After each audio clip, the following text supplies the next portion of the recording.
Kun raadiyoo sagalee Oromooti. Raadiyoon sagalee Oromoo torbanitti guyyaa 3 wixata roobii fi sanbata galgala keessaa sa'a 7 hamma 7 walakkaatti kan isiniif darbu. Tamsaasni dambalii gabaabaa meetir baandii 16 yookaan kiiloo heerzii 17,850 fi karaa intarneetii oromovoice.org darbu kun amma jalqaba. Kun raadiyoo sagalee Oromooti. Dhaggeeffattoota keenya kabajamoo akkam jirtu? Harri adoolessa 6 bara 2016. Qophiileen idilee har'aaf qabnu tibbanaaf mala jireenyaati. Oduus ni qabna. An lalisee Odaajooti amma gara oduu har'aatti isin dabarsaa itti dhiyaadha. Akka muuxannoo isaati kanaaf qabnu isin dhageessisaa nama saawal jiraate. Ayyaanni Idaal Faxir yeroo 1437 guyyaadhaan bakka adda addaatti kabajamaa jira. Hawaasni musliimaa addunyaa guutuu keessa jiran akkuma naannoo isaaniitti soomana baatee tokko fixanii ayyaana Idaal Faxir kana waliin kabajachuutti jiran.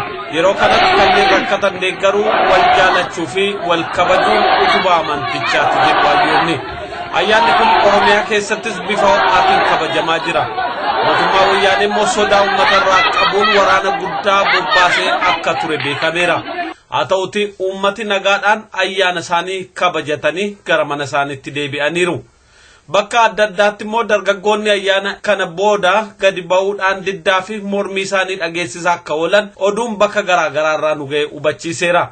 Jimmaa Oromiyaa Giddugalaa Oromiyaa Bahaa Oromiyaa Kibba Bahaa keessatti bakka adda addaatti dargaggoonni diddaa mootummaa wayyaanee irraa qaban mul'isaniiru. Keessaayyuu Oromiyaa Bahaa magaalaa Wadaay keessatti dargaggoonni Oromoo dirreetti ba'uudhaan mootummaa wayyaanee akka Oromiyaa keessaa ba'u gaafachaa oolaniiru. Diddaa isaanis sagalee guddaa ol kaasuun alaabaa adda bilisummaa Oromoo qabatanii mormii isaaniif dhaadannoo garaagaraa dhageessisuudhaan akkanatti mul'isan.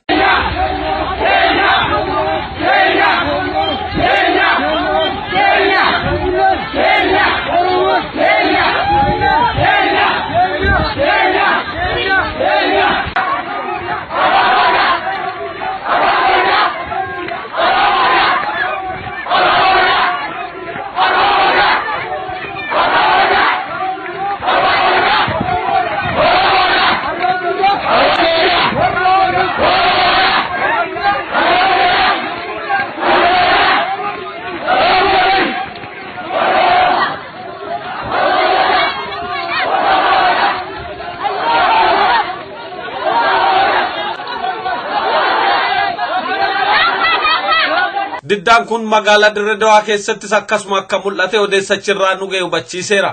Kana malees Harargee lixaa magaalaa Masalaa keessatti bifa ho'aa ta'een diddaan mul'ate akka jiru odeessi nu ga'e ni hubachiisa.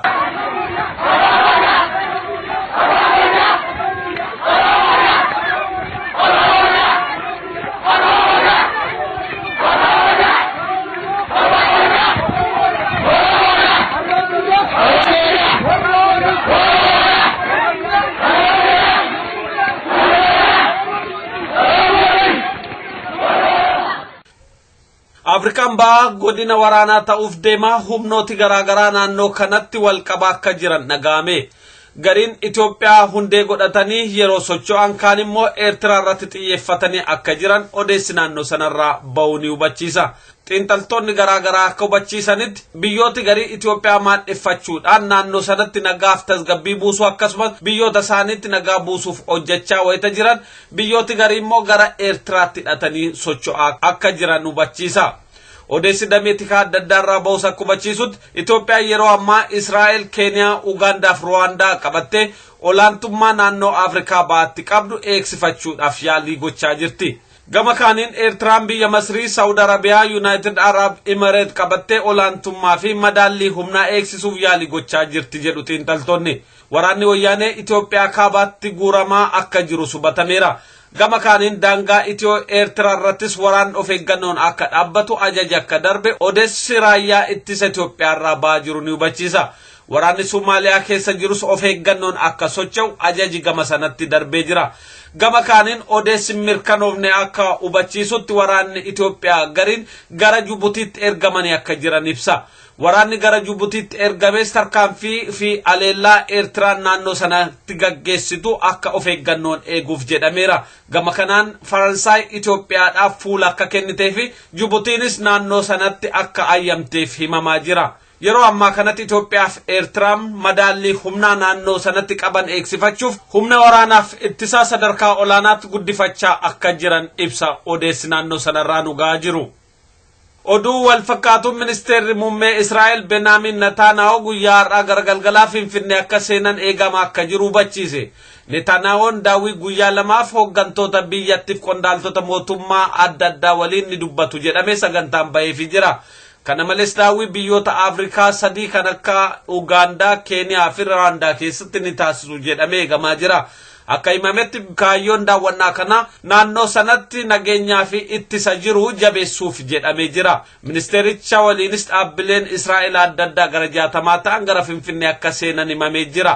Itoophiyaa fi Israa'el hariiroo dippiloomaasii kan eegalan bara 1956 akka ta'e odeessachirraa ba'aa jiru ni hubachiisa. Dhaggeeffattoota keenya kabajamoo oduu isaati kanaaf qabnu kanumaa qophii keenya fi waliin nagaannuu tura. Amma immoo walaloo dhaggeeffataan keenya nuuf erga isin dhageessifne gara qophii tibbanaatti dabarra.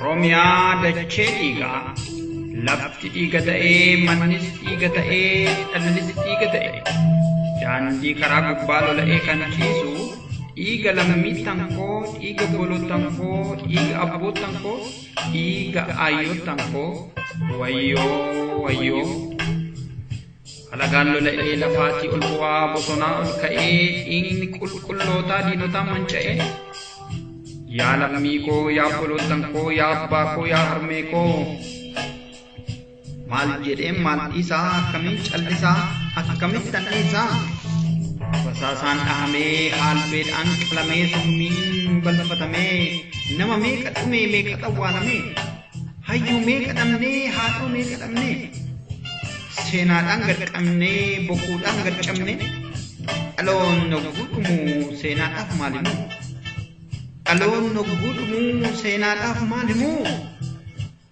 daa'imni harka qullaa dabtara qabatee dhugaaf kan falmatee diina galaafatee barataanis du'ee yuunivarsiitii bahee kobbeef waraqaansaa waalchasaa ta'e akka bahetti hafee karoorri isaa cittee reebisaa deebite garaan haadha deessee summii gaddaa guutee abbaan awwaalamee harmeen galtee duute dhiiga dhiiga dhiiga dhiiga lafaa bu'aa bosonaa ol ka'ee dhiiga lamaan Oromoo halagaan lola'e.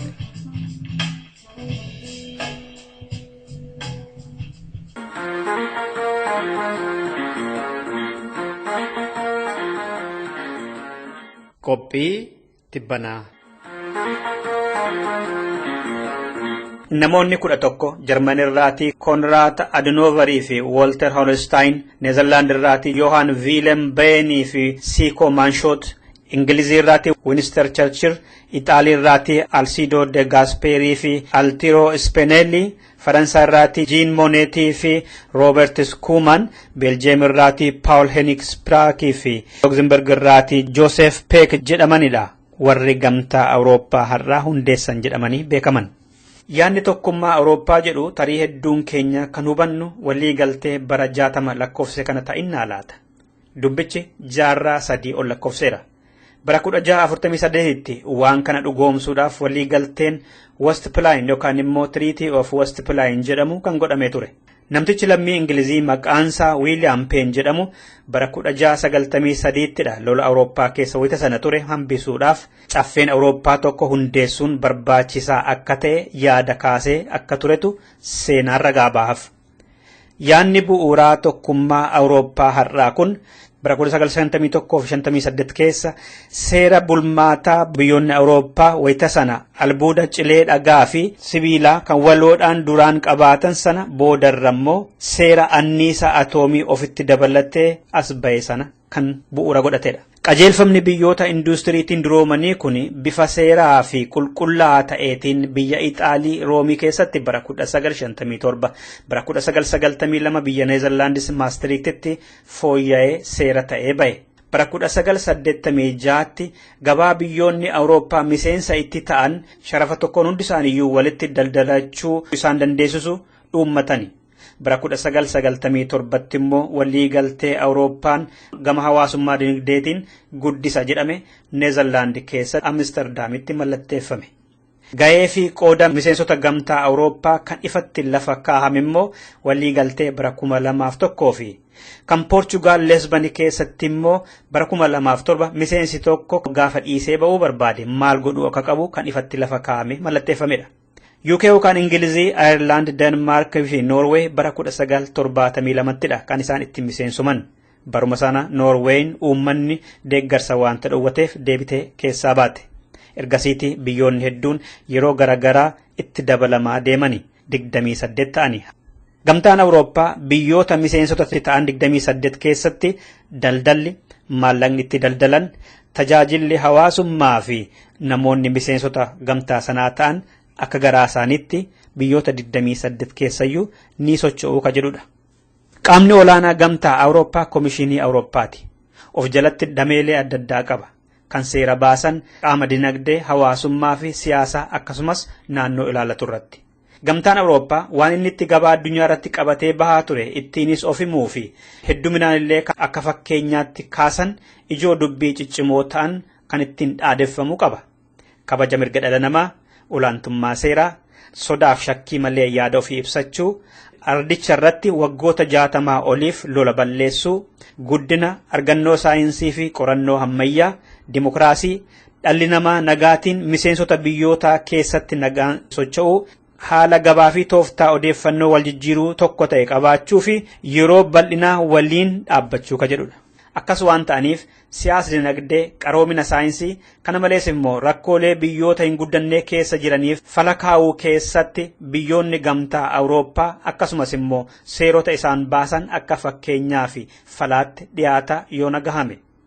Gamtaa Afrikaa dabalatee biyyoonni adda addaa isaaniin fakkeenya godhachuudhaan walitti dhufaniiru. Kana ta'uun immoo kaapitaalizimiin harka olaanaa argatee globalizationii malee gaaffiin saboonni kaasan kan siyaasaa, kan dinagdee, kan hawaasummaa, hacuuccaa abbootiin irree fi gabroonfattoonni sabootaa fi ummatootarraan gahan mormuudhaan bakkayyuutti fincilli yeroo godhamu addunyaan tokko taateetti Awurooppaan ergitanii har'a gaaffiin bilisummaa hin baasu walitti maxxanuu wayyaa kan yaada kana kaasu makarsitootadha, doofaadha, dhiphootadha jedhama yoo nagaye. Gamtaan Awurooppaa hundeeffamee manguddoo waggaa 60 erga ta'ee boodallee garuu miseensonni 28 garaarraa tokko ta'uu hin dandeenye. Wanti waraqaarra jiruu fi wanti godhame wal hin ginne. Uummanni dide. Biyyoota adda addaa keessatti uummanni gumgummii kaase. Waggaa 43 booda UK'n gaafa waxabajjii 23 harka wayyabaatiin murteessatte. Gamtaa sana keessatti dantaan Ingilizii hin eegamne ni miidhamne bilisummaan keenya sarbame jechuudhaan uummanni bilisummaa isaanii sagalee 152 labsatanii deebisanii keessaa bahan. Miseensi biyya UK kataate Iskootlaand illee carraa hiree ofii murteeffannaa irra deebitee amma gaafachuu irratti jirti. Kanafan akka Ireland, Walesii fi Wales illee nutis Ingilizii irraa qobaa nuuf wayya jechuu eegalaniiru. Gurri bubbulee isaanis of danda'anii Ingilaandi qofti haftee biyyi UK jedhamtu seenaa akka taatu hin dhaga'amu jechuun hin danda'amu. Gaaffiin abbaa biyyummaa kun immoo biyya Beeljeem, Ixaalii fi Speen keessatti guddaadha yeroo ammaa kanatti. Gamtaa Awurooppaa keessa haa baanu kan jedhu osoo hin taane saboonni biyyoota kana biyya adda addaa kan mataa keenyaa qabaachuu qabna kan jedhan harka guddaadha. Mormitoonni biyya Denmark, Faransaay, Neezerlaand, Jarmanii fi Beeljiyeem keessattis taanaan gamtaan Awurooppaa faayidaa isarraa arganirra ba'aa inni nutti fedhatu caalaa jedhanii murtee uummataaf kan waamicha godhan sagaleen isaanii ol dabalaa jira. UK'n keessaa ba'uun kaaniifillee fakkeenya taateetti. Gamtaa Awurooppaa keessatti waan akkasii kun ka'ee miseensonni gadhiisaa deemuun ardii nagaa badhaadhinaa fi dimokiraasiitti jedhamaa turte keessatti gaaffiin abbaa biyyummaa babal'ataa jiraachuun caccabaa jiraachuu kapitaalizimiiti warri jedhanii ilaalanis jiru. Ginni gaaffii uummataa deebisuu diduudhaan nama hacuucan Afrikaa fi Itoophiyaa gamtaa Awurooppaa isaan akka fakkeenyaatti dhahaa turan yeroo ammaa kana daakamaa biyyoonnis raafamaa jiraachuun isaaniif mataa bowwaa guddaa ta'eera. Saboota mirga isaaniif qabsootti jiraniif immoo abdii dabalee egereen keenya fuuldurrisaa ifaadha yoo jedhanii abdiidhaan qabsoo isaanii yoo itti muddan sirrii miti jettuu laata.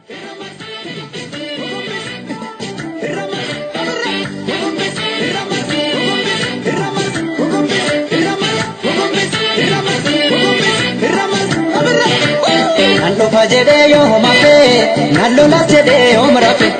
Teraptus karana nambe, gurra fe garana rafitu. Dina ke raro ritu, akamila mitu chale. Gura chankambore kabu, formatu laga bokisa. Lafti yo baride mimisa, antuta lubuda anjitu. Bofa tu jirali kisa, inni haga kenya ride. Dandeenyu hundeen buqqifna yoo didde ilmootti guddifna diina buqqisuu dhuma qabna. Biyya keessaa fi alatti Oromootaa fi Itoophiyaanota biratti wanti akka kolfaas akka dinqii wayiis ka ture dhiyeenya kana waa'ee buufata xiyyaaraa Dambiidoollooti. Buufanni xiyyaaraa Dambiidoolloof waan haaraan turre bara dargiyyuu qabdi turte. Mootummaan amma haaraa ijaarre jedhus jalaa cufee ture malee gannoota 25 darban. Televizyiniin Itoophiyaa maqaasaa gara EBC'tti jijjiirate buufata sana ijaaruudhaaf qarshiin biyyattii kitila yookaan miiliyooniin 42 itti baheera jedhe yeroo dura.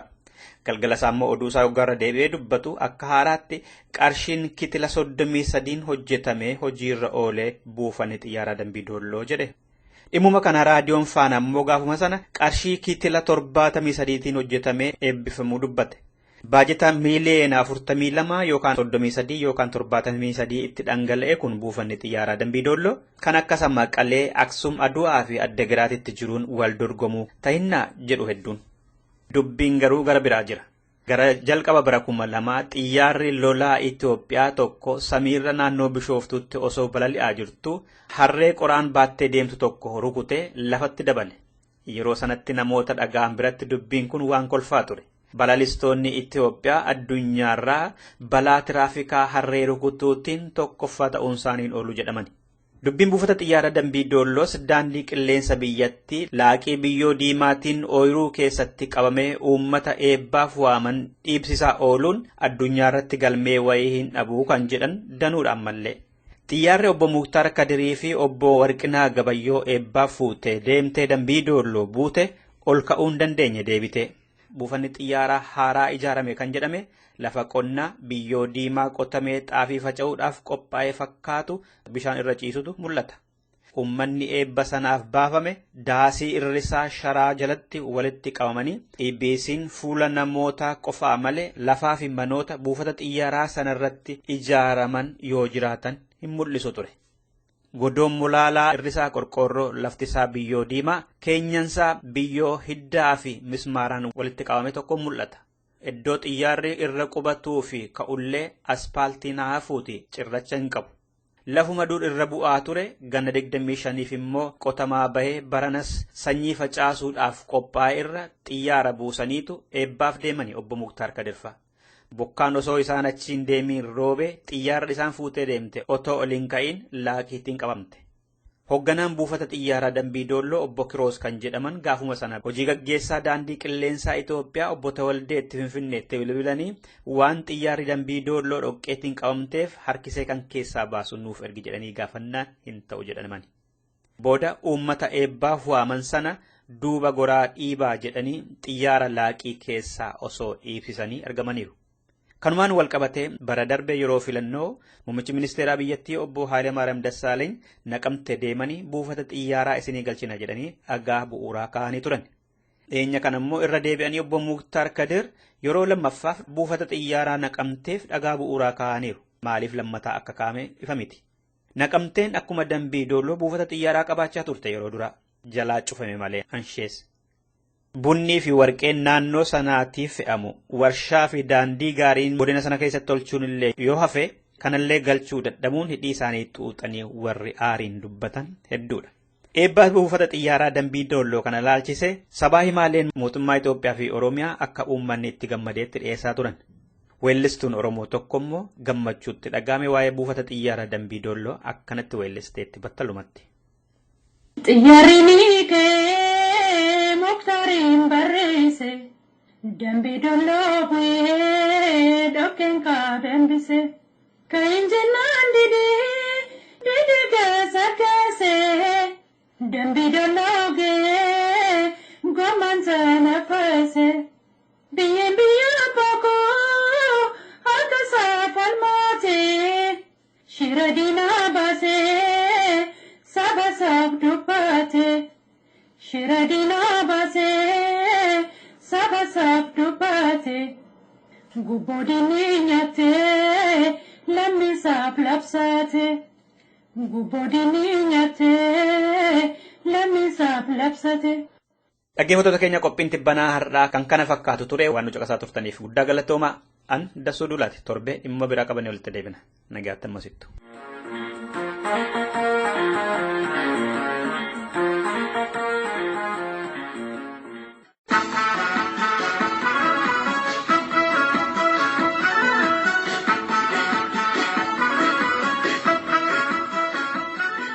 Akkam jirtu dhaggeeffattoota keenya. Kun sagantaa mala jireenyaati. Ani qopheessaan keessan Aliyyi Galatooti itti dhiyaadha. Waa balleessu torban darbe waa balleessuun maal akka ta'ee fi waa balleessuun kutaa afuritti akka adda hiramu kan namarraa dhufu kan akka itti dalagan irraa dhufu kan waan dalagan irraa dhufuu fi kan meeshaa itti dalagan irraa dhufu san keessaa kan namarraa dhufuuf kan akka itti dalagan irraa dhufu torban darbe dubbanneerra adda immoo waan dalaganiif meeshaa itti dalagan irraa kan dhufu isinii dhiyeessina jechuudha.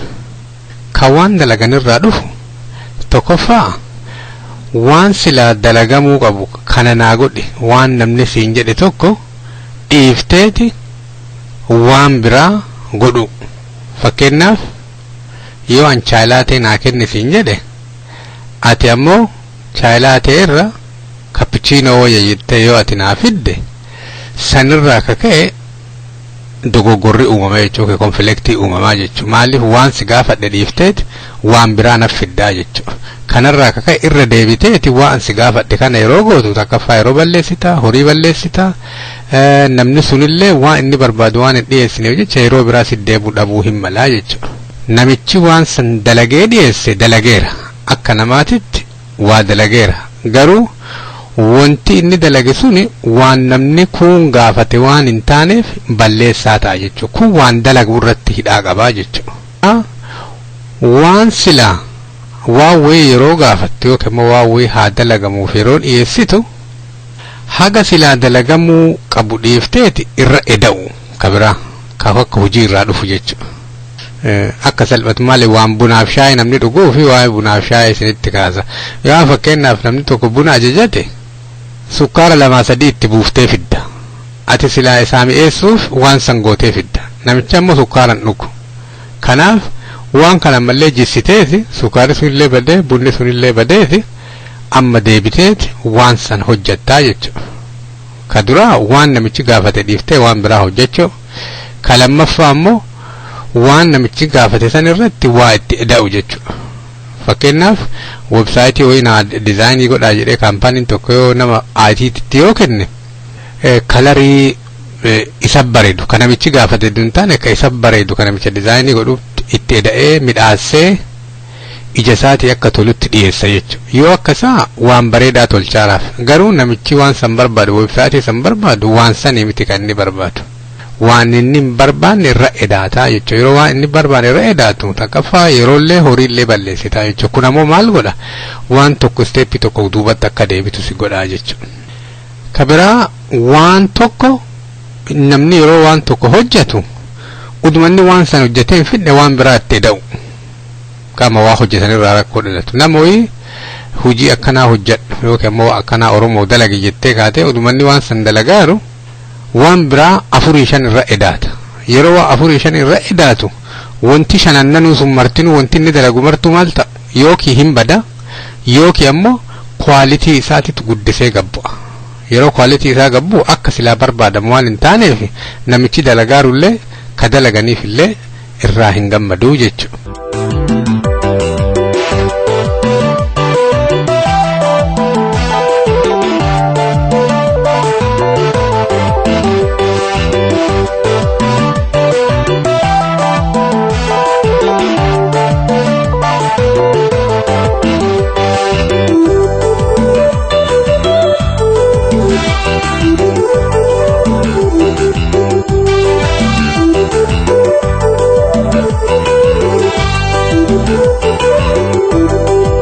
arfaffaan technology related mistake yookaan meeshaa waa ittiin dalaganurraa ka dhufuu jechuudha. Balleessaan technology irraa dhufu takkaffaa technology yoo qabaanne rakkoon hin furama ka jedhu rakkoo maraa dhibbatti fakkeenyaaf furaa balbalaa kana midhaasee gurraacha kana midhaasee cufe hattuun hin seentu jettee amanu. GPS makiinaa irra kaatte kan barbaaden dhaqa'u jettee akka inni jidduutti yaalaa baduu danda'u receptionii dhabuu danda'u beekuu dhabuu kanneen irraa akka ka'e hanga technology waa inni godhuu danda'u ol gooteet namni gariin sirii technology akka waaqaatitti warri ilaalu hin jiraa jechuudha. Ka waan mara furu godheeti technology qabanna wanti martuun furama. Lammaffaa technology irraa rakkoon inni dhufu yookaan balleessaan dhufu yoo waa akkanaa technology akkanaa qabaadhe horii haganaa hin argadha yookaan waa akkanaa saving godha jedhaniiti bikku. Kanaaf amma namni yeroo garii kompiitaraa fi waan adda addaa hedduu tuulee bitee business yeroo qabu akka waa kompiitarri sun ufumaa of hojjetu yookaan ammoo isarraa horii guddaa akka salphatti argachuu danda'uutti yeroo baay'ee technology kana bituun hin jira warra karaa warra businessaa yeroo laal.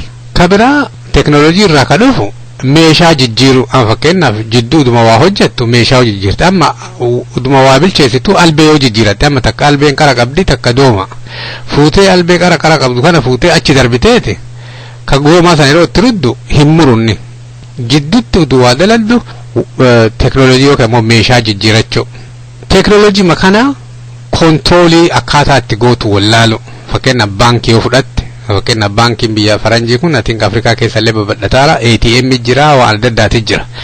Isaa kana horii achi keettee namni akka kaardii keessa akka baafatu waamana gootee kaateeti. Isaa kana akka namni cabsee hin seenne koodii kana cabsee akka seenne kontroolii akkaataa itti gootu yoo hin jiraanne technology irraa sababa technology saniin namni seenee waa ati qabdu mala si jalaa fudhachuu danda'a jechuudha. Kanaaf technology control yoon qabaanne akkaataa isatti tissitu amma addunyaan kan irra wal fixatu cyber security jedhaniiti wanti namni irra wal dhabaaru tokko guddaan mana namaa karaa qilleensarraa karaa technology cabsanii seenuu irraa ka dhufu jechuudha. Kanaaf yeroo garii technology qabaachuun callaan gaami technology akkaataa itti tissitullee yoo hin jiraanne jechuudha. Kanaaf balleessaa waa afur irraa burqaa tokko akka namarraa waan namni namarraa dhufu jira kun akkaataa itti dalagatan irraa dhufa. Kun ammoo waan dalagan irraa dhufa kun ammoo waan ittiin dalagan technology irraa dhufa jechuudha.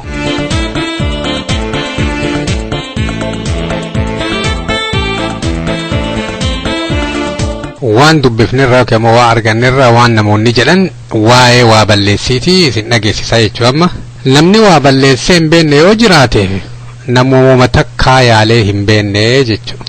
Wanti waa balleessiitii wanti tole boru bariisaan balleessaa malee guyyaa haarofti jiraachuu. Bilisummaan akka ati waa balleessitu si hayyamne isiinuu bilisummaa miti. Diina kee yeroo inni waa balleessaa jidduu hin seeninii. Yeroo baay'ee milkaayuu irraa uduu hin taane kufiinsa keenyarraa waa barannaa jedha. Murtiin gaggaariin yookiin murtiin jajjabduu addunyaa tanarraa ta isiin dhuftu waa tolchuu irraa duun taane waa balleessuu irraa ta dhuftuu jedhan. Gowwaa waa ofii balleessirraa barata. Qaroon ammoo waan namni biraa balleessirraa barataa jedhan. Milkaayuun waa balleessuu dhabuu irraa uduu hin taane yeroo lammaffaaf itti deebuu dhabuu irraa dhufaa jedhan. Balleessaan ilmi namaa dalagu guddaan addunyaa tanarra yoo jiraate waa balleessa jedheeti waa yaaluu dhabuu isaatii jedhan. Balleessaan tokkittiin nama tokko haga inni jiru waa hojjechuu dhooguu hin qabduu jedhan. Namni sitti hin gammanne yookaan immoo guddisee si gadde tokko nama guddisee waa si barsiisuu qabu tokko jedhan. Jireenya ilma namaa keessatti balleessaan hin jiru waan qajeelan dalanirraa waa barachuu jira malee jedhan. Kanaafuu dhumarratti ilmi namaa kun yeroo dhalatu waan mara beekeen dhalatu. Kanaafuu yeroo waa dalagu waa haarawa barataara jechuudha. Yeroo waa haarawa duraan dalagu akka silaa dalagamuu qabutti waan hin dalanneef jecha karaa massa. Santu akka balleessaatiin ilaallama. Kanaaf uduu karaa irraa massine uduu waan tokko hin goone uduu hin jissine uduu hin cabsine akkasitti barattuun hin jiraan yoo namni jabaan waan kana armaan dura dalagee si bira jiraatee si barsiise malee. Kanaafuu ilmi namaa gabbayee waan dalaguu isarra jiru sodaata akka malee dalaguu qaba. Kanaafuu waa balleessina jettanii sodaattaniiti waan dalaguu barbaaddanii waan godhuu barbaaddan dhiisuu isinirra hin jiru isin hin jenna fayyaa ta'a.